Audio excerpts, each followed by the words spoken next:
31장 34절 말씀입니다. 예레미야 31장 34절 말씀.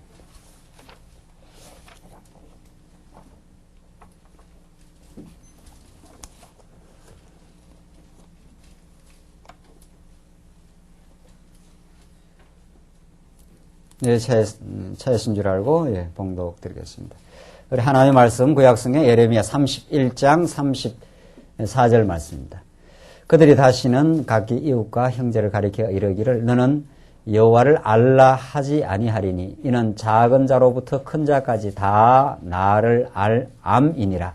내가 그들의 죄악을 사하고 다시는 그 죄를 기억지 아니하리라 여호와의 말이니라. 34절까지 우선 봉독 드렸습니다.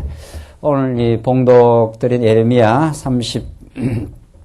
31장부터 계속 지금 전개되는 말씀은 이스라엘 백성들에게 그들에게 하나님께서 언약하신 대로 그들을 한번 뽑아내신 다음 다시 이제 심어 주시겠다고 하는 그 회복에 대한 그 예언의 메시지 가운데 지금 계속 31장이 전개됩니다. 우리 지난 시간 그 아주 중요한 부분에 지금 저희들 도달해 있는데 오늘 31장 이 33절부터 다시 한번 보십시다. 33절 나 여호와가 말하노라 그러나 그달 후에 내가 이스라엘 집에 세울 언약은 이러하니 곧 내가 내가 나의 법을 그들의 속에 두며 그 마음에 기록하여 나는 그들의 하나님이 되고 그들은 내 백성이 될 것이라 하면서 이 유명한 이제 예레미야의 구약의 모든 그 옛 언약을 정리하고 메시아로 오실 새 언약의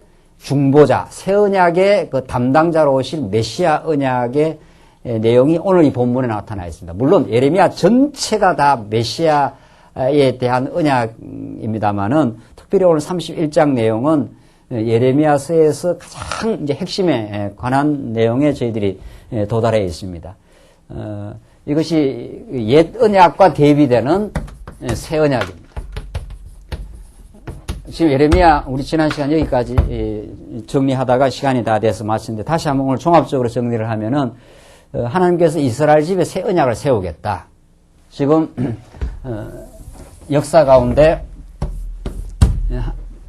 지금 나라가 다 지금 붕괴되지만은 하나님은 바벨론을 통해서 이 남쪽 유다를 무너뜨리지만 다시 이제 70년 포로 이후에 여기서 다시 돌아오게 하신다. 지금 이 맥락을 공부하잖아요. 이렇게 무너지고 세워지는 뽑았다가 심으시는 사역이 무엇을 가리키고 있느냐? 이제 이거죠. 우리 지금 예레미야는 구약 전체의 메시지인데 이것이 구약 역사가 아브라함부터 이제 전개돼요. 물론 그 이전에 이제 아담은 뭐 말할 것도 없이 시조이지만은 구약 이스라엘 역사로 본다면 아브라함부터 지금 역사가 1000년의 세월, 이 아브라함이 그 2000년이니까 다윗 1000년, 이거 지금 1500년 세월 동안 지금 역사의 진행은 하나님이 한번 약속하시면 그 나라를 이루어준다는 거죠. 근데 그 나라를 이루어주는 과정에 한번 세워진 나라가 무너지고 지금 세워지는 그 역사, 이런 구약의 역사를 예레미야서가 총체적으로 걷어잡으면서 지금 장차 오실 새 언약을 지금 예언하고 있는 거죠. 그가 오시면은 지금 이 구약의 그림자였던 그 유다 나라는 무너지고 세워지고 하면서 이 그 반복적인 그 역사를 지금 진행하고 있는데 궁극적으로 이렇게 뽑았다가 심기운 그 역사가 궁극적으로 어디 가서 최종 성취되고 우리들에게 이루어지느냐. 지금 이게 예레미야 메시지의 그 핵심 아닙니까? 그것이 이제 새 언약의 중보자로 오시는, 이게 지금 옛 언약이니까 옛 언약의 우선 직접적인 내용은 이제 모세 언약인데 옛 언약과는 다른 새 언약의 새로운 실현이 이루어진다. 이게 새 시대가 이루어진다. 지금 그런 뜻입니다. 이 새 시대가 이루어지는 신령한 하나님의 나라가 이루어지는 이 역사가 최종적으로 예수님이 오셔서 이룰 새 하늘과 새 땅의 이것도 그림자입니다. 그러니까 최종 이루어질 하나님의 나라, 영원한 나라, 그 땅이 이제 불변하는 나라, 다시는 눈물이 없는 나라, 이제는 고통이 없는 나라. 그 나라를 이제 바라보면서 이 역사는 계속 진행 중인데, 그걸 하나님께서 마침내 이루어 주시는 여호와 하나님이시다. 지금 그걸 보여주는데, 구약은 사실은 예레미야는 가장 구약 역사 가운데 가장 참혹한 역사입니다. 이것처럼 참혹했던, 육신적으로, 역사적으로 참혹했던 역사는 없죠.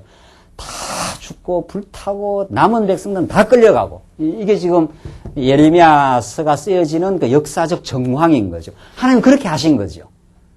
그래서 예레미야 오늘 이 31장, 32장이 계속 나가면은 예레미야로 하여금 밭을 사라 그럽니다. 이 나라가 다 무너져 가는 판인데 밭을 사라 그래요? 이게 도저히 이해가 되지 않는 일을 하나님께서 시킵니다. 왜 이 밭을 사야 됩니까? 그러니까 이 본문의 내용, 31장 다음에 32장에 나오는데 이 내용을 우리가 깊이 알지 못하면 이 본문의 내용을 읽어낼 수가 없습니다. 지금 누가 그래요? 지금 유명한 그 설교 비평가가 한국교회 강단은 하나님의 그 본질의 말씀에 들어가 있지 않다. 성경 몇 구절 떼내가지고 정보 수준에서 전달하고 온갖 이야기가 강단에서 저질러지고 있다. 이런 이야기들이 계속 지금 나오고 있습니다. 그 왜 그런가 하면은 이 예레미야서 전체의 흐름과 예레미야를 앞뒤로 감싸고 있는 구약 성경 그 전체의 역사와 더 나아가서 신구약을 망라하는 하나님의 도도한 그 역사 성취의 그 전체적인 스케일과 하나님의 본질적인 뜻, 그것을 통해서 어떤 하나님을 우리에게 드러내시고 우리는 어떤 존재인가. 이 본질적인 그 말씀의 그 본래의 깊이에 들어가 있지 않으면 사실은 성경은 소위 말해서 건드리기가 어려운 책입니다. 하나님이 우리에게 열어주시고 성경 전체를 가르쳐 주시고 하나님이 도대체 어떠하신 분인가, 그 하나님의 경륜 속에 살아가는 우리는 도대체 어떠한 존재인가. 아까 우리 집사님 나와서 중국에서 43년을 살았지만 나는 도대체 어떤 존재인가. 알 길이 없습니다. 인간은. 그리고 오전 시간에도 말씀한 대로 도무지 이 예수 그리스도를 통해서 예수 안에 우리가 하나님의 거룩한 자녀로 부름을 받고 그 안에 예수 안에서 발견된 우리 자신을 신 안에서 정립하지 않으면 우리는 껍데기 인생입니다. 전도서 표현대로 말하면 헛된 그냥 자기 욕망과 자기 의에 사로잡힌 인생일 뿐입니다. 그러나 그런 우리 인생을 예수가 부르시고 예수를 통해서 하나님의 무한한 사랑을 우리에게 확정하고 이제는 내가 산 것이 아니라 내 안에 그리스도가 사신 것이라, 그게 나란 말이죠. 하나님과의 관계가 회복된 나, 그게 나입니다. 하나님과의 관계가 끊어져 버린 나는 끈 떨어진 연처럼 향방을 없이 돌아다닙니다. 그리고는 결국 떨어지고 맙니다. 결국은. 그러니까 연이라는 게 끈에 붙어 있어야 팽팽하게 그 바람을 받으면서 그 창공을 나를 수가 있는 거거든요. 그 끈이 떨어져 버리면 연은 그냥 바람에 휘날려 돌아다니면서 그냥 땅에 떨어져 버려요. 그 어디로 갈지, 어떻게 살지를 모르는 겁니다. 정말 성경은 정말 얼마나 그 깊이 있는 진리를 가르치는지 모릅니다. 예레미야서의 말씀은 그런 하나님이 누구신가? 도대체 하나님은 역사를 지배하시는 분이신가? 이게 예레미야의 그 질문입니다. 바로 32장에 나오는데 왜 이 밭을 사라 합니까? 이런 질문들이 나옵니다. 다 망할 나라인데 이게 다 망한 게 아니고 다 망했어요. 벌써 예레미야 시대 때 나라가 막 불탔거든요. 그 유다 나라가 느부갓네살이 쳐들어와가지고 강팍하고 강대한 나라입니다. 이 바벨론이라는 이 나라가 이게 뭐 어마어마한 나라예요. 그 당시에 이런 나라가 조그만한 나라 하나 짓밟아버리고 그냥 붕괴시키는 건 일도 아닌 거죠. 그렇게 무너져가는 현장에서 밭을 사라 하니까 예레미야가 그걸 이해를 할 수가 없습니다. 뭐 왜 밭을 사라 해야 되느냐? 밭을 사면 뭐 하느냐? 이게 지금 나라가 다 붕괴져 버렸는데. 그런 지금 그 정황입니다. 오늘 예레미야서에 지금 새 언약을 내가 가르쳐 주겠다 하는 것은 옛 언약과 얼마나 대비가 이루어지고 옛 언약의 방식이 달라집니다. 그 핵심과 의미는 똑같은데 옛 언약의 방식이 달라지고 이제는 새 언약의 중보자로 오시는, 새 언약을 이루시러 오시는 예수 안에서 너희들의 삶이 새로운 하나님 나라가 이루어진다. 이루어지고야 말 것이다. 이게 예레미야의 그 외침입니다. 얼마나 소망적인지 모릅니다. 이 땅의 모든 것이 무너지고 많은 것이 정말 우리의 계획대로 되지 않고 또 실질적으로 현실적인 압력과 어려움이 우리 삶 속에는 있습니다. 그 속에서도 마침내 우리는 버리지 않는 우리에게 믿음을 주신 것이 그 믿음으로 살게 하시려고 이제 내가 산 것이 아니라 내 안에 그리스도가 사신 그 예수 안에서 이루어지는 신령하고 불변한 하나님의 약속. 그게 오늘 예레미야의 예언입니다. 그 약속이 옛 언약과 대비를 시키는데 첫째는 옛 언약은 돌 위에 새겨놨다. 그러나 이제는 법을 돌 위에 새겨놓지 않겠다. 이런 판에다 새겨놓지 않는다. 이 판에다 새겨놔서 아무리 가르쳐도 이 가르침이 우리 인간의 마음속에 안 들어간다. 이런 뜻입니다. 왜? 인간이 어땠습니까? 모세 이전에 아담이 뭘 해버렸으니까? 예? 타락으로 죄인이었기 때문에. 그래서 옛 언약의 방식도 그 속에 복음을 담고 있긴 하지만은 이스라엘 백성들이 그 옛 언약, 모세 언약을 지킬 수가 없다. 이런 뜻입니다. 마음에 들어가지 않는다. 이런 뜻입니다. 아무리 돌비를 새겨나오고 이게 하나님의 뜻이에요. 십계명은 하나님의 거룩한 뜻입니다. 하나님 사랑하고 이웃 사랑하는 이 십계명 자체가 나쁜 게 아니죠. 십계명은 거룩한데 이것을 우리가 지킬 능력이 없습니다. 왜? 인생이 어떠하기 때문에? 타락한 존재이기 때문에. 그래서 아무리 십계명을 갖다 대어서 이야기를 해도 이 말씀이 지킬 능력이 없고 이 말씀이 우리의 마음속에 들어가질 않습니다. 그래서 결국은 이스라엘 백성들은 실패하고 맙니다. 다 범죄하고 다 떠납니다. 범죄해도 하나님이 아브라함과 맺은 언약 때문에 돌아옵니다. 이스라엘 백성들이. 결국은 궁극적으로 바벨론에서 돌아오는 것은 그들이 잘해서 돌아오는 게 아닙니다. 만약에 옛 언약을 갖다 대서 십계명 돌판을 또 갖다 대면 이스라엘 백성은 죽어요. 행위대로 만약에 한다면 죽어요. 언약대로 돌아오고 언약대로 사랑하는 존재이기 때문에 돌아옵니다. 이제 무슨 말인지 아시겠죠? 이스라엘 백성들이 뭘 잘해서 돌아온 게 아닙니다. 여러분의 자녀가 잘하기 때문에 자녀가 되는 게 아닙니다. 자녀이기 때문에 사랑하고 사랑을 받기 때문에 나중에 잘하게 되는 거죠. 사랑을 깨닫게 되면 오늘 에베소서 우리가 배운 말씀대로 그렇죠? 자녀가 처음에 못 깨달으면 반항도 하고 불평도 하다가 세월이 지나서 부모의 사랑을 깨달으면 잘하지 않습니까? 이제 그러니까 네가 잘하기 때문에 내가 사랑하겠다 이런 법은 없다는 거예요. 왜? 우리 하나님의 아버지니까. 우리를 사랑하는 아버지니까. 우리의 행위를 보고 선택한 게 아니라는 거예요. 그냥 하나님의 자기 사랑으로 선택을 했고 그 존재가 어떠하든지 끝까지 사랑해요. 그 잘하든 못하든 사랑한단 말이죠. 이게 아브라함 언약이에요. 자, 이제 우리 옛 언약은 모세를 통해서 준 언약인데 이게 모세를 통해서 이미 범죄하고 타락이기 때문에 아무리 밖에 외형적인 법을 갖다 대가지고 지키라 해도 못 지킵니다. 이걸. 그 법이 깨달음이 오질 않습니다. 오히려 이스라엘 백성들, 예수님 당시에는 바리새인들이 그 법을 어떻게 한다고 착각했습니까? 껍데기로 어떻게 해요? 속으로는 지킬 수 없고 이미 인생은 껍데기로 어떻게 했습니까? 지키는 어떻게 해요? 척을 한 거죠. 그게 바리새인이에요. 사도 바울이 그랬단 말이죠. 그걸 지킨다고 생각을 한 거죠. 그 예수님이 못 지켜 너희들 내게로 와. 그 무거운 짐 다 벗어. 율법을 지키려고 하는 그 자체도 부담이요. 지켰다고 생각하는 그 자체도 부담이요.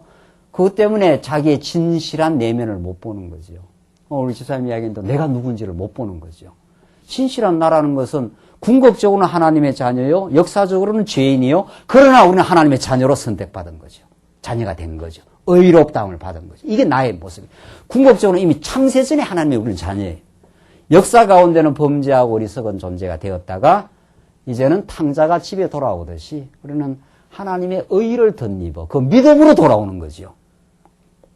그 믿음마저도 하나님이 주신 선물로 하나님 아버지 우리가 하나님 주신 믿음으로 그 은혜와 사랑으로 이 자리에 와 있습니다.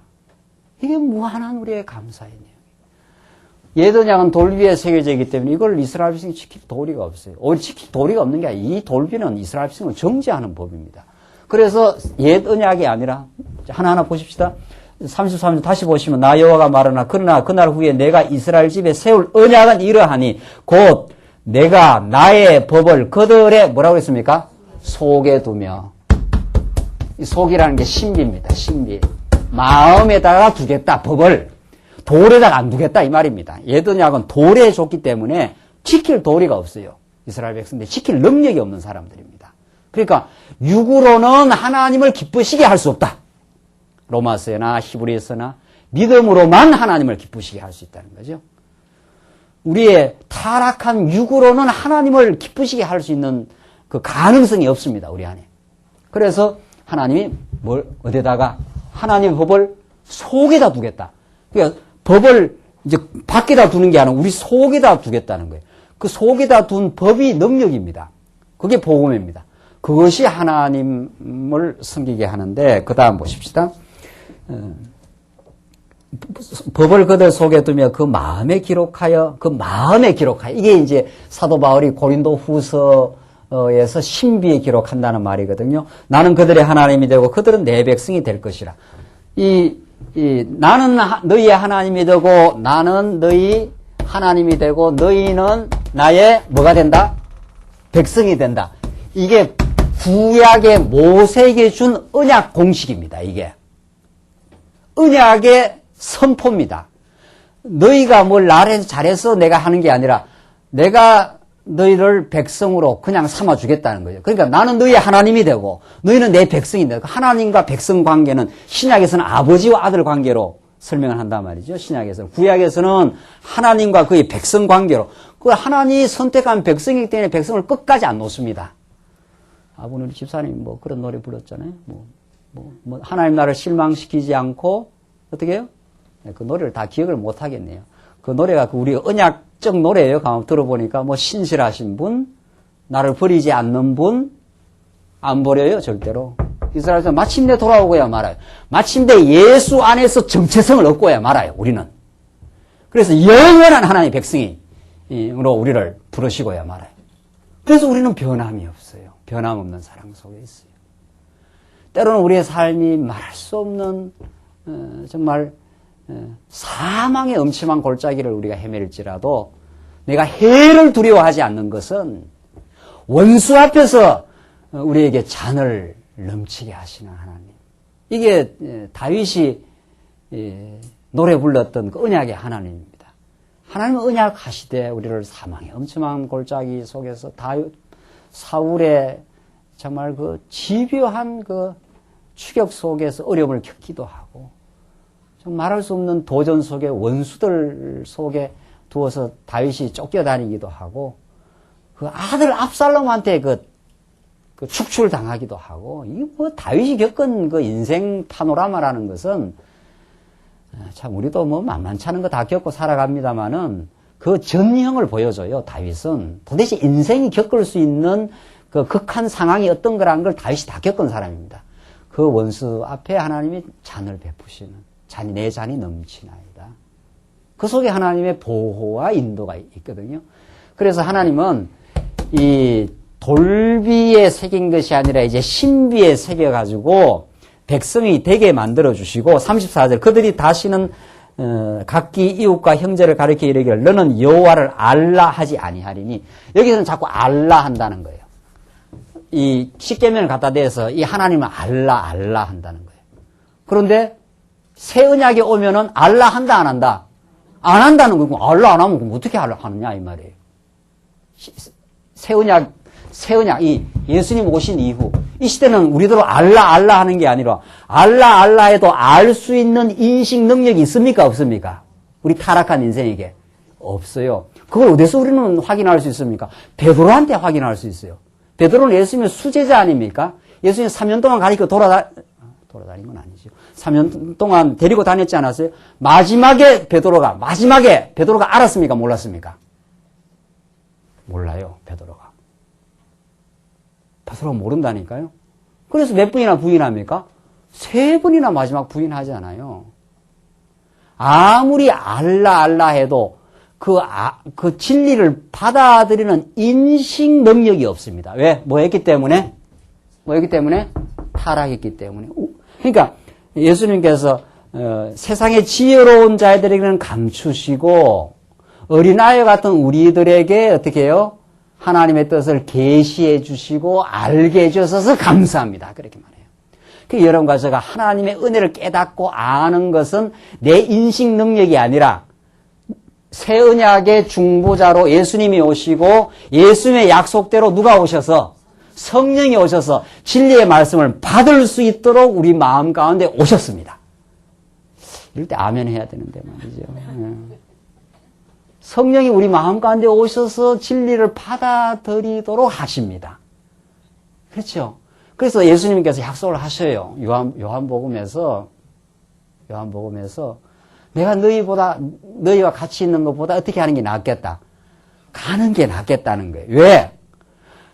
육신으로 예수님이 같이 있어도 가르쳐는 줘도 이렇게 귀 속에는 이렇게 조금 들으려고 이렇게 귀 속에서는 들렸다가 마음 속에 들어가지 않습니다. 그래서 내가 또 다른 보혜사 성령을 너에게 보여주려니 그가 오시면 그 진리의 영이 오시면 너희로 하여금 내가 다 가르쳐준 것이 기억나고 생각나고 깨달아질 것이다. 이게 예수님의 약속이에요. 그래서 알라 안 한다. 알라고 아무리 독촉을 해도 깨달아지지 않는다 이 말입니다. 그러니까 알라 안 하고 어떻게 하겠다는 거예요? 알게 하겠다는 거예요. 그렇게 나오죠? 알라 하지 않으니 이는 작은 자로부터 큰 자까지 다 나를 어떻게 해요? 알미니라. 이걸 히브리서에서 이걸 그대로 인용합니다. 이 본문의 말씀을 히브리서에서 예수님이 이렇게 오셔서 이제 이룰 내용을 히브리서에서 이 본문을 그대로 인용해요. 자, 무슨 말인지 아시겠죠? 그러니까 여기는 돌 위에 새겨 나오고 알라 아무리 이스라엘 백성들한테 이야기를 해도 이스라엘 백성들이 늘 실패했습니다. 못 깨달아요. 하나님 은혜 가운데 나라가 이루어지고 나서는 또 어기거든요. 그래서 결국은 바벨론 너희들 간다 이 말입니다. 그러나 하나님께서는 그냥 내버려두면 다 망하지만은 하나님이 약속했기 때문에 너희를 돌아오게 하고 이건 여기까지 그림자예요. 돌아오게 해서 내 백성을 삼아주겠다. 그리고는 이제는 새 언약 시대가 오면은 도래하면은 이 날이 오면은 그래서 모든 구약 선지자들이 그 날이 오면 우리 여러분과 저는 참 기다림의 존재요 소망의 존재입니다. 지금 다 이루어진 게 아닙니다. 믿음은 바라는 것에 어때요? 실상이에요. 우리 믿음으로 산다는 건 마침내 다시 오시는 그날을 바라보고 살아요. 그래서 이 땅에 완전한 것이 없습니다. 우리 오전 시간에 이 땅에 완전한 부모가 없다고 그랬지 않았어요? 완전한 부모 없고 완전한 남편 없고 완전한 상전이 없습니다. 우리는 부족한 부모와 부족한 남편과 부족한 아내와 그 모든 인간관계를 통해서 그 인간을 기대할 존재가 아니라 그걸 통해서 하나님의 뜻을 깨달아가며 궁극적으로 우리가 기대하고 우리가 바랄 존재, 우리 하나님이 계십니다. 이거 하나를 결국은 여러분과 저의 인생에서 터득하고 죽습니다. 그걸 하나 터득하고. 그러면 그것이 제대로 된 인생이요, 복받은 인생이요, 그걸 우리가 깨닫고 삽니다. 전도서가 그걸 말하고 있습니다. 우리 수요일 날 지금 이렇게 공부해 나가는 모든 일들이 솔로몬이 모든 걸 경험하고 모든 걸 다 누려보고 했는데 그것이 하나님을 배우는 것하고 연결되지 않으면 다 거다. 지금 그 말이거든요. 여러분과 제가 이 땅 살아오면서 겪어야 되는 수모, 어려움, 때로는 형통, 이것들이 하나님과 연결되면 모든 게 다 의미가 있어요. 이스라엘 백성들의 이 말할 수 없는 어리석음, 범죄, 그래서 무너짐, 그리고 새롭게 돌아옴. 이거는 우리 여호와 하나님 한 분을 가르쳐주는 그의 은혜로우신 배우. 그래서 지금 알라하지 않고 너희들이 다 알게 된다 이 말입니다. 알미라. 그럼 여러분과 제가 지금 그렇게 하나님을 지금 알아가고 있습니다. 여러분과 제가 막 알라고 뭐 발부둥 쳤거나 눈을 띄웠거나 말이죠. 노력해서 알았거나 이렇지 않습니다. 내가 그래도 성경 공부 열심히 해서 안 거 아니냐. 성경 공부를 열심히 할 수 있는 갈망을 주신 겁니다. 여러분 저에게 참 그게 복입니다. 정말. 저는 그걸 참 하나님께서 나를 사랑하는, 이건 정말 하나님께서 나를 사랑하는, 이건 뭐 뚜렷한 확증이다.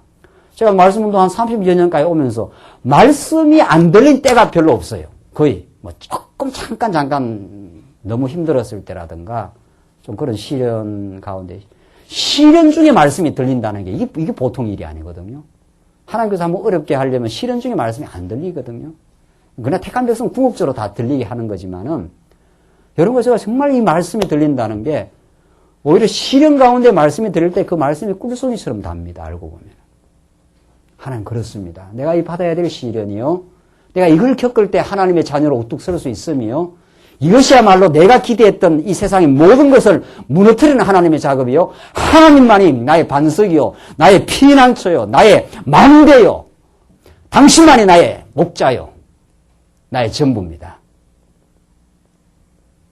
이걸 우리에게 깨닫게 하십니다. 여러분들 이 진리를 터득하고 이걸 붙드시면은, 이걸 붙드시면도 아니에요. 말을 하자면 붙드시면이지, 붙들게 하나님께서 하시면 여러분은 이제 복을 누리며 사는 겁니다.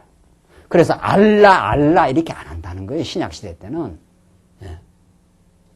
그래서 신약시대 때는 복음을 선포하면 하나님의 성령께서, 그러니까 전하는 자도 성령께서 역사하시고 듣게 하시는 분이 성령 하시고, 그걸 우리가 믿지 않아요?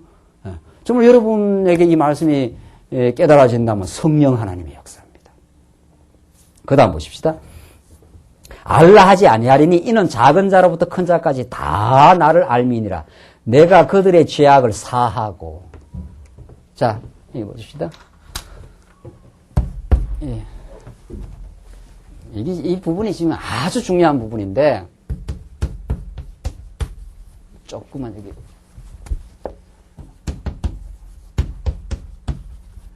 내가 죄악을 사하고, 죄 용서입니다.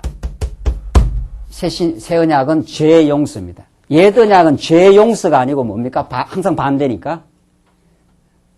죄, 뭐지요? 죄 용서가 아니라 죄를 정죄합니다. 이게 옛 언약. 모세율법이 이렇습니다. 그렇죠? 다르죠? 십계명판을 갖다 대면은 이걸 다 지키면 물론 그대로 구원이에요. 하나님을 마음과 뜻과 정성을 사해 사양하고 이웃을 내 몸처럼 사랑하는 사람이 있다면 그 사람 하나님이 심판하실 때 어떻게 해야 되겠습니까? 우리 집사님이 한 분이 하나님을 마음과 뜻과 정성을 다해서 평생을 다 사랑하고 이웃을 내 몸처럼 만약에 사랑한 분이 여기 계시다면 하나님이 심판하실 때 어떻게 해야 되겠어요? 어때? 나중에 저 백보자 심판을 하실 때 말이죠. 모든 인생을 다 불러 모아서 심판하실 때 그런 사람이 있으면 하나님이 어디로 보내줘야 돼요? 하나님의 온전한 뜻을 완전히 다 행했으니까 예수를 안 믿어도 그 사람이 그렇게 완전히 했다면 어떻게 해야 돼요? 아이고, 뭐 천국 가셔야죠. 이렇게 해야, 그렇게 해야 될 거 아니에요. 그렇죠? 그런데 우리는 뭐 완전하게 이루기는커녕 근본적으로 다 타락된 우리 자기 중심이 있으니까 하나님을 우리는 전에는 알지도 못했고 예수 믿고 나서도 우리 옛사람이 남아있어가지고 얼마든지 하나님보다는 세상도 사랑하고 이웃을 내 몸처럼 사랑하는 게 아니고 나를 얼마나 사랑해서 함께 사는 부인도 함께 사는 남편도 때로는 미울 때가 있고 다 베풀지 못할 때가 있는데 어떻게 이 율법을 지키겠느냐 말이죠. 안 되죠. 그러니까 율법이 등장하면은 못 지키는 정도니까 정장하면 뭐를 합니까? 못 지켰으니까 죄값은 뭐예요? 사망이에요. 사망을 선언합니다. 그래서 옛 언약은 정죄입니다. 그러나 새 언약으로 오시는 이 율법 아래 우리 대신 오셔가지고 자 예수님이 갈라디아서의 말씀에 따르면 예수는 율법 아래 오십니다. 원래는 예수는 율법 위에 계신 분이에요. 왜? 예수는 하나님과 동등 권세를 가지고 있기 때문에 당신이 입법자입니다. 예수님이 그 법의 저촉을 받을 이유가 하나도 없습니다. 당신이 왕이시기 때문에. 왕이 세상에 심판을 받는 법은 없어요. 옛적에도. 짐은 곧 나라요 하면 자기가 말하는 게 다 법이에요. 루이 13cm, 뭐 14cm 프랑스 왕이 그랬다는 거 아니에요. 자기가 정하면 법이에요. 자기가 정하면은 이 민주사회에서는 대운하를 하겠다 해도 막 백성들이 일어나서 그 반대하라 하면 대통령도 지금 멈칫 못 하잖아요. 이거는 민주시대나 그렇지 옛날에 이조시대의 왕은 정하면 그게 법이에요. 상족을 멸하라 하면 그게 법이에요. 그게 선이에요. 왕이 하는 게 다 법이란 말이죠. 이 왕은 법 밑에 들어가지 않습니다. 법을 정하고 법을 집행하는 분이 왕이에요. 우리 예수님이 그런 분이에요. 그런데 여러분과 저의 죄를 대속해 주시려고 율법 아래 오십니다. 그래서 율법의 정죄를 대신 어떻게 해요? 받으셔요. 그게 고난이요 십자가의 죽음이에요. 예수님이 십자가에서 죽을 이유가 뭐 있느냐 말이죠. 예수님이 죄가 없는 분이에요. 근본. 죄하고는 아무 상관도 없는 분이에요. 그럼 입법자인데 입법자가 뭐 죄에 저촉될 일이 하나도 없는 거죠. 여러분 예수님은 어떻게 생각하십니까? 그냥 내가 그냥 살아가는데 좀 필요한 액세서리입니까? 있으면 나를 좀 돋보이게 하고 없으면 없어도 그뿐입니까? 제가 참 이 설교를 하니까 광야에 처음 생각나네요. 제가 그 목회 칼럼을 쓰면서 말이죠. 그때 도대체 우리가 예수 믿는 게 우리 액세서리냐? 그렇게 썼어요. 지금도 기억이 나네요. 우리가 예수 믿는 게 우리가 잘 살아가는데 좀 내 삶을 좀 돋보이게 하고 좀 그저 주일날 와서 마음의 안식이나 좀 얻고 그렇게 하는 게 예수 믿는 거냐? 아니면 내 인생 전부를 바꿔 놓으신 분, 나의 영원한 정체성을 주신 분, 나는 도대체 누구인가를 확인시켜 주신 분, 내 삶의 가치와 의미의 전부가 되어 주신 분, 그거 아니면 나는 꽝인 인생.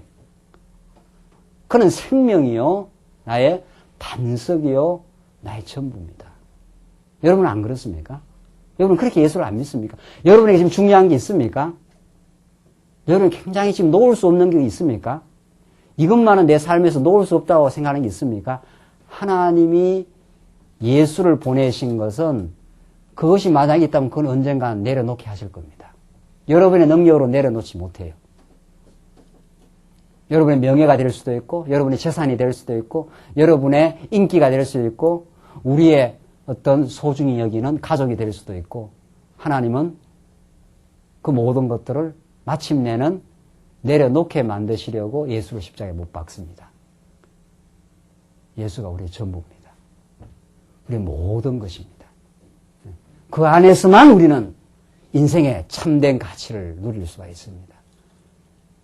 그 예수를 만나게 될 때 우리는 이 땅에서 어떤 걸 겪어도 때로는 내가 원하는 것이 무너져도 하나님 이 무너짐을 통해서 예수를 더 만나게 하시고 참 예수의 가치를 발견하게 하시고 내 인생의 가치를 깨닫게 하시옵소서. 이게 지금 예레미야서의 말씀이에요. 그가 우리를 용서하셨어요. 우리 용서를 하기 위해서 하나님의 아들의 생명을 지불하고 우리를 사낸 겁니다. 그러나 율법은 우리를 정죄해요.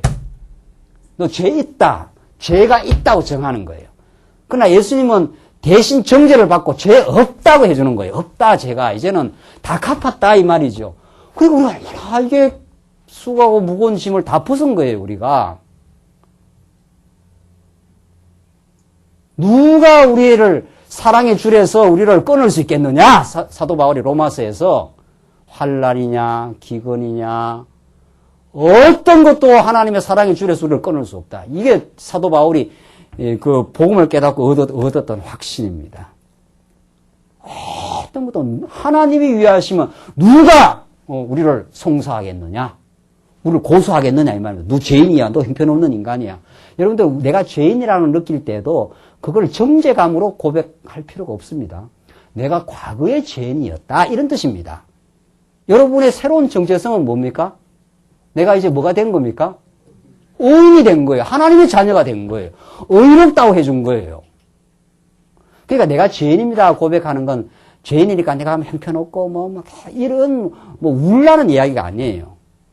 괴로워하라는 꼭 사도 바울이 내가 죄인 중에 괴수라 하잖아요. 그거는 막 자기를 괴롭히는 말이 아닙니다. 정말 내가 이랬습니다. 내가 다른 사람보다 율법을 더 지킨다고 착각하고 교회를 잔멸하고 자기 의에 사로잡혀 있다가 깨닫고 보니까 내가 이거야말로 죄인입니다. 근데 나를 너무도 값지게 해서 나를 충성되이 여겨서 나를 사도로 불러주시고 하나님의 자녀로 불러주셨습니다. 이게 새로운 정체성이에요. 우리는 내가 누구인가를 알아야 도대체 내가 살아가는 삶인데 내가 누군가를 모르면 어떻게 내 삶을 살겠어요? 그렇지 않아요? 여러분 자신 어떻게 느끼십니까? 복음 안에서. 과거에는 죄인 중에 다 괴수 같은 인생이었지만 이제는 나오잖아요. 하나님의 큰 사랑 속에 아무도 범접 못합니다. 사단 권세가 우리를 유혹은 하지요. 우리를 키워가려고 유혹은 하나님께 허락을 해요. 키워가려고 요업에게 시련을 주기 위해서 더 키우기 위해서. 그러나 사단이 우리의 정체성을 흔들어 놓을 수가 없어요. 여러분의 자녀를 누가 와서 끌고 가고 이렇게 하면 가만히 있겠습니까? 에? 막 까불지 마. 이게 내 자녀야. 너는 내 자녀를 형편없다고 할지 모르고 나는 사랑해. 이게 하나님이거든요. 하나님 내 편이시라. 시편에. 아브라함이 아무 데나 가도 하나님이 누구 편 들어줍니까? 아브라함 편 들어줘요.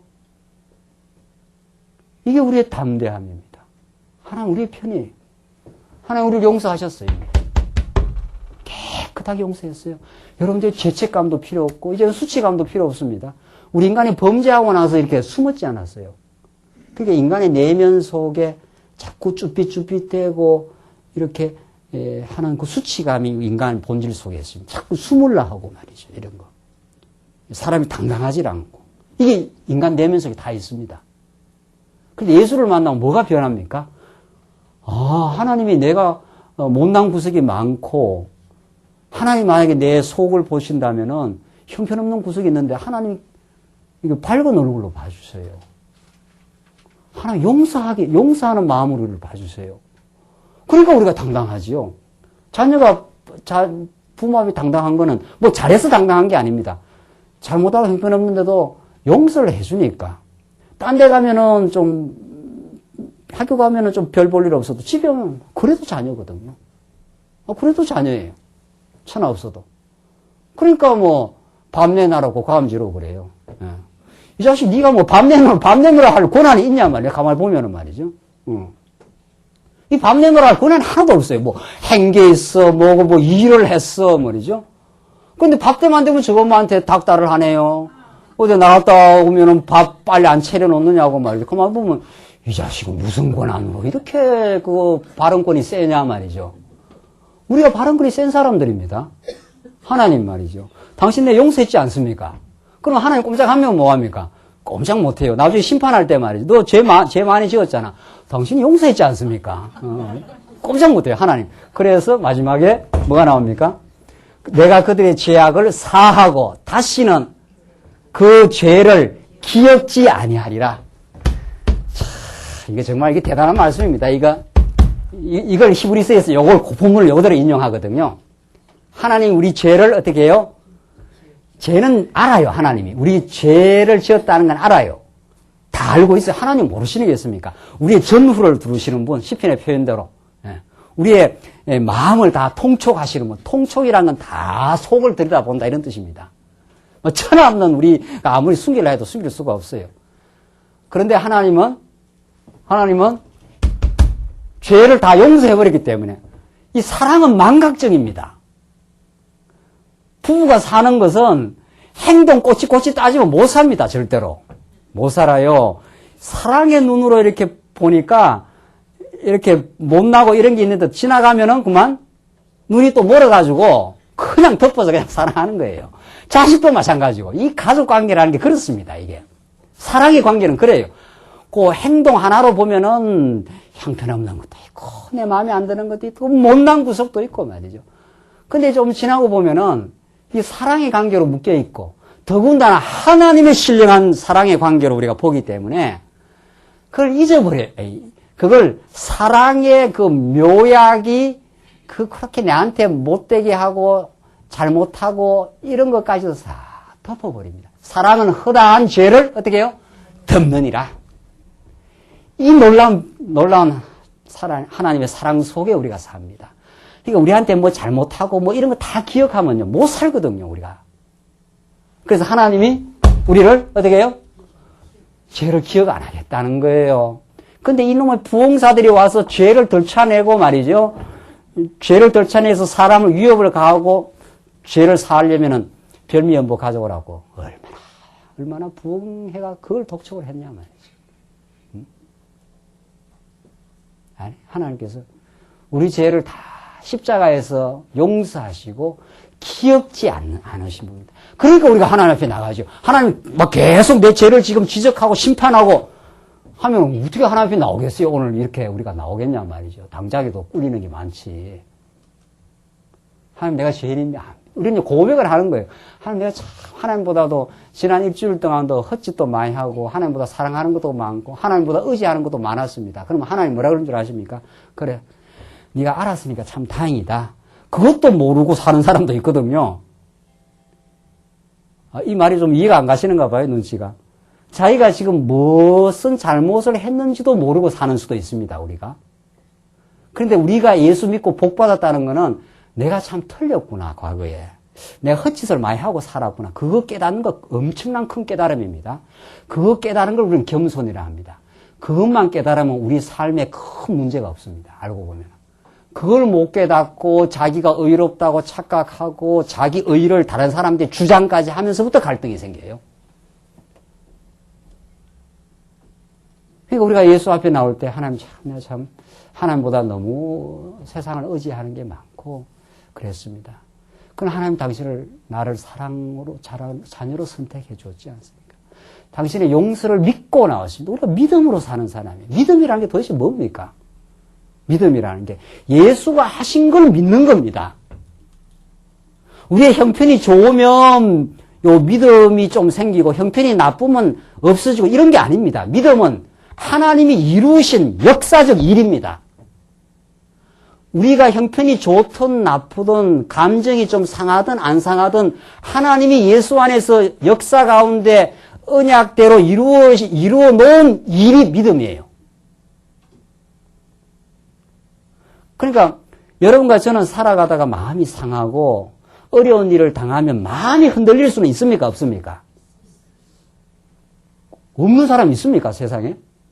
아니에요. 천하 없는 믿음이 있어도 하나님이 우리를 흔들흔들하게 하면 흔들립니다.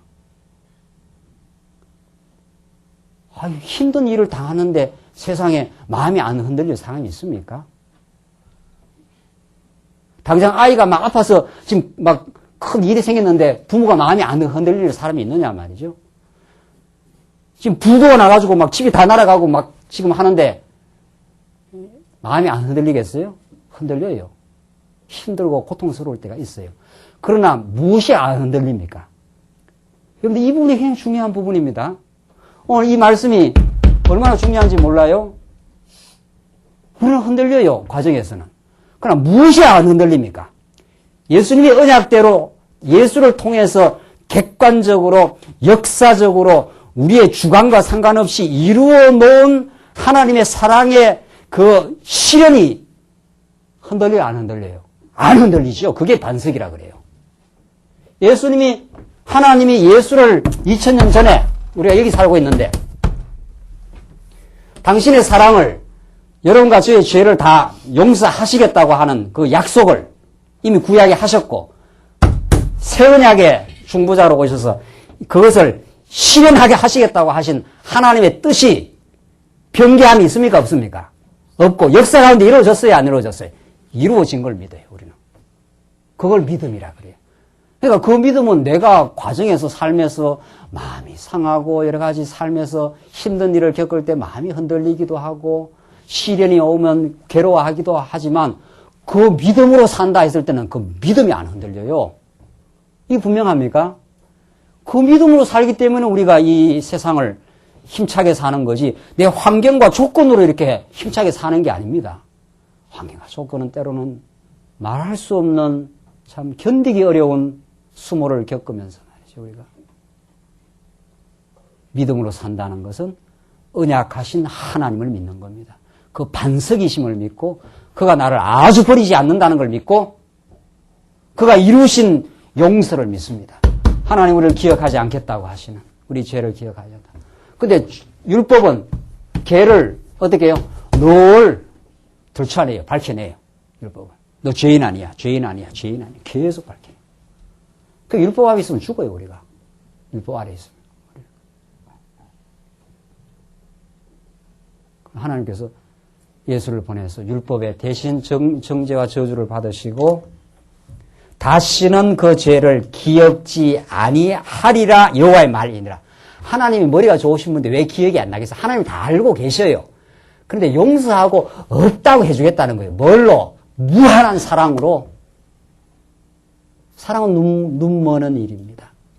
사랑은 상처받기를 각오하는 일입니다. 우리를 너무도 사랑하기 때문에 오전 시간에 말씀 부모가 자식 사랑하며 살기 때문에 자식이 반항하고 자식이 말 안 들어도 그것을 감당하기로 작정한 것이 부모의 사랑입니다. 우리처럼 말 안 듣는 인생들을 감당하기로 이미 하나님은 만세절에 작정해놓고 예수를 보내서 용서하신 분입니다. 구약 역사를 보란 말이죠. 지식이도 말 안 듣는 게 구약 이스라엘 언약 백성이에요. 이것들이지요. 네? 광야에 내놓으면 불평하고 조그만 어려운 일 있으면 애굽으로 돌아간다 그러고 조그만 어려움이 있으면 누구를 또 반역합니까? 모세야 이 인간들 우리가 우리를 왜 여기에다 끌고 내려왔냐고 반역하고 그거 다 하나님 반역이거든요. 그런 우리 존재를 아십니까? 그런 우리 죄를 용서하셨음을 아십니까? 다시는 기억하지 않는다는 하나님의 약속의 선포가 있습니다. 이 믿음으로 삽니다.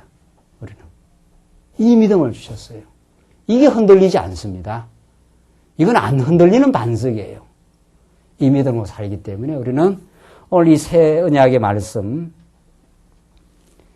오늘 이 31장 33절, 34절은 이 구약 전체를 망라해서 오늘 이 본문, 오늘 이 본문 하나 우리가 이해를 정확하게 하시면은 구약의 옛 언약, 모세를 통해서 옛 언약을 왜 줬고 이것과는 비교되지 않는 새 언약의 실체로 신령한 언약으로 오신 그 예수님이 우리한테 어떤 분인가. 그를 통해서 우리의 하나님이 여호와 되심을 우리에게 가르쳐 주시는 이 복된 진리 속에 우리가 참으로 살고 있습니다. 사랑하는 성도님들, 오늘 조금 말씀을 일찍 맺겠습니다. 오늘 더 나가면은 이제 다른 또 메시지가 또 더 내용으로 전개돼야 되기 때문에 오늘 정리를 최종하십시다. 하나님 우리에게 아브라함에게 여호와 되심을 이미 약속을 하셨습니다. 나는 너의 편이고 너가 어디를 가든지 너를 지켜준다. 그 약속대로 아브라함이 애굽에 내려가서 범죄하고 어리석어도 하나님은 아브라함 편을 듣습니다. 아브라함 편이 되어 주십니다. 그 신실하신 하나님은 두 번째 모세를 통해서 다시 약속을 맺습니다. 왜? 이 백성들이 애굽에서 400년 종살이를 했기 때문에 모세는 애굽에서 종살이한 시내산에서 하나님께서 모세를 통해서 약속을 주지 않아요. 그렇기 때문에 아브라함하고는 그 정황이 달라요. 아브라함은 처음 무조건 선택을 했고 그 다음에 그 선택한 백성들이 역사가 계속 진행된 거 아니에요? 아브라함, 이삭, 야곱의 아들들이 애굽에 들어갔지 않았습니까? 400년 동안 애굽에 종살이한 백성들을 지금 끌고 나왔습니다. 그러니까 모세는 이 모세를 통해서 주시는 하나님의 말씀은 이스라엘 백성들이 앞으로 뭐 할 걸 아시고 있습니까? 뭘 할 걸 아시고 계십니까? 예? 애굽에서 400년 종살이를 했기 때문에 광야를 걸어가면 뭐 할 걸 이미 알고 계셔요. 범죄할 거를. 하나님을 불복종할 것을 알고 계셔요. 알고 계시고 약속하는 게 모세와 맺은 언약입니다.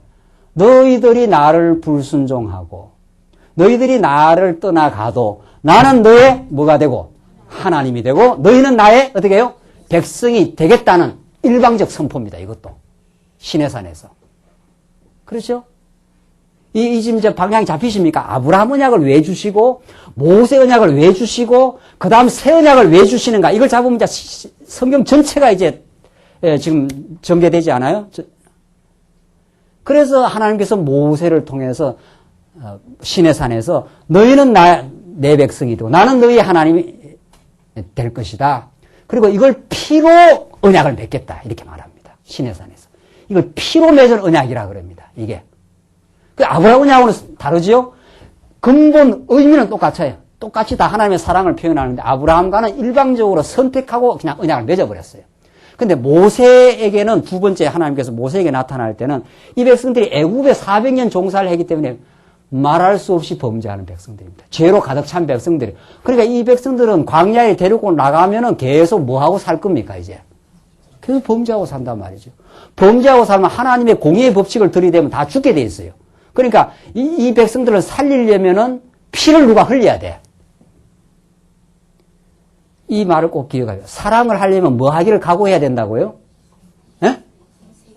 상처받을 각오를 해야 됩니다. 자식을 키우려면 똥기저귀를 빨 각오를 해야 자식을 키우지 예쁘게 화장하고 엄마가 되는 법은 없습니다. 세상에.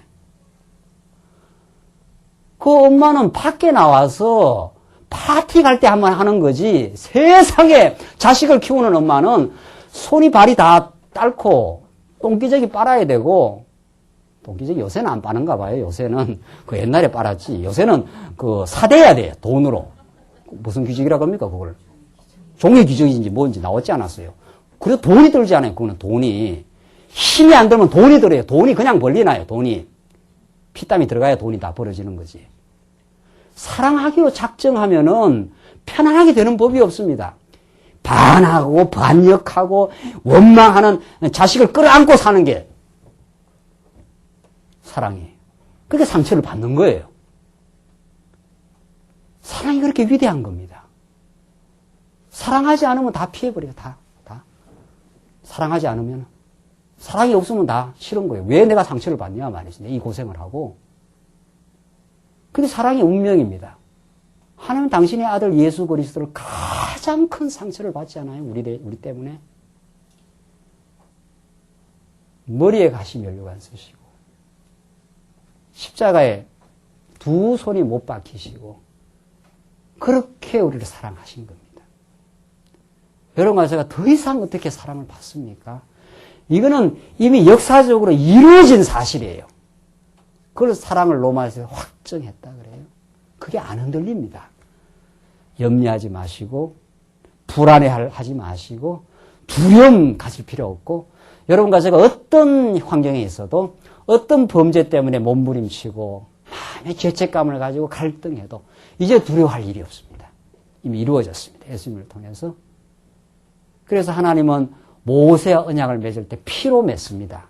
누가 하나 죽어야 되거든요. 교회가 자라는데 누군가는 죽어야 돼요. 여기서. 그래서 언제나 역사 가운데 순교자의 피를 통해서 교회가 세워집니다.